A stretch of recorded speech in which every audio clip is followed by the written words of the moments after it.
বিরোধীরা কুপকাত কুপকাত কুপকাত এবং আমাদের বাজিমাত। জয় বাবা ষাঁড়েশ্বর নাথ মুনি মহাদেব কি জয়, বাবা ষাঁড়েশ্বর নাথ মুনি মহাদেব কি জয়।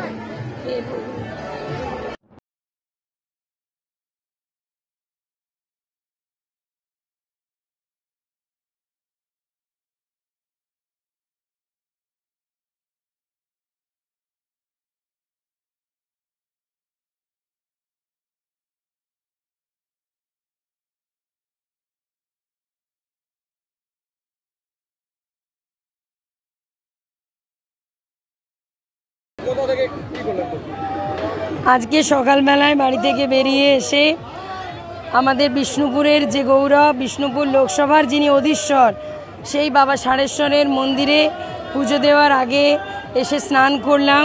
নতুন কাপড় পরে এসে স্নান করলাম। সেখানে স্নান করে এসে এখানে একটা খুব ঐতিহ্যবাহী উৎসব আছে, ধনু পুরানো উৎসব, বাবাকে উৎসর্গ করে। সেই বাবাকে উৎসর্গ করে ধনু পুরানো উৎসবে অংশগ্রহণ করলাম।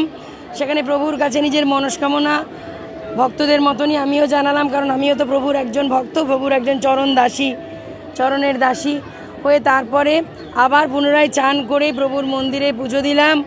বাবা ষাঁড়েশ্বরের মন্দিরে, বাবা শৈলেশ্বরের মন্দিরে পুজো দিয়ে ভক্তদের সাথে আমি অনেকক্ষণ কাটালাম এবং সর্বোপরি ভক্তদের কাছে আশীর্বাদ প্রার্থনা করলাম, বাবার কাছে আশীর্বাদ প্রার্থনা করলাম। কি চাইলেন বাবার কাছে এই সুন্দর সময়ে? বাবা সব জানতি है বাবা তো অন্তর্যামী, বাবা জগৎ সংসারের মালিক। বাবা জানেন যে তার এই সন্তান সুজাতা বাবার কাছে কি চেয়েছে, আর বাবা সেই মনস্কামনা আমার পূর্ণ করবেন। মানুষের সেবা করার জন্য আমি আমার জীবন বাবার কাছে উৎসর্গ করেছি, মানুষের জন্য সেবা করতে চাই। আজকে এই সুযোগ করে বিরোধীদের জন্য কিছু? বিরোধীরা কুপকাত কুপকাত কুপকাত এবং আমাদের বাজিমাত। অর্থাৎ যদিও এখানে আমি প্রভুর মন্দিরে দাঁড়িয়ে রয়েছি, রাজনীতির কথা বলতে চাইছি না, তবু আপনি যখন জিজ্ঞাসা করলেন একটাই বলতে পারি, বাবা ষাঁড়েশ্বরের কৃপায় এবার তৃণমূল কংগ্রেস করবে বাজিমাত আর বিরোধীরা হবে কুপকাত। বাবার কাছে আশীর্বাদ যাতে বিষ্ণুপুর লোকসভার মানুষকে আবার শান্তিতে রাখতে পারি, এলাকায় যে কাজগুলো হচ্ছে মশাগ্রাম জয়নীতে শুরু করে সমস্ত কাজগুলো যাতে আরো করাতে পারি, সে আশীর্বাদ চাইলাম।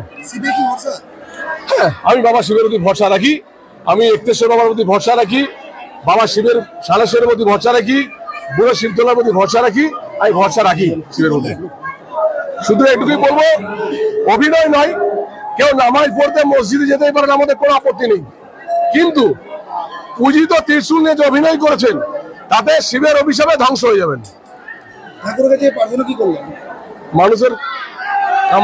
মানুষের পুণ্যার্থে যাতে আরো ভালো কাজ হয়, সবাই ভালো থাকে, গ্রীষ্মকালে যে জলের কষ্ট আছে সেই জলের কষ্ট যাতে নিবারণ হয়, আর এই সরকার যাতে দ্রুত চলে যায়, যাতে মানুষের কষ্টগুলো সব নিবারণ হয়। দাবি ত্যাগ। এই চ্যানেল কোনো প্রচার করে না হিংসাত্মক, ক্ষতিকারক বা অবৈধ কার্যকলাপ। এই চ্যানেল দ্বারা প্রদত্ত সমস্ত বিষয়বস্তু শুধুমাত্র একটি শিক্ষামূলক উদ্দেশ্যের জন্য। ধন্যবাদ। শুভেচ্ছা টিম আমার বাংলা নিউজ।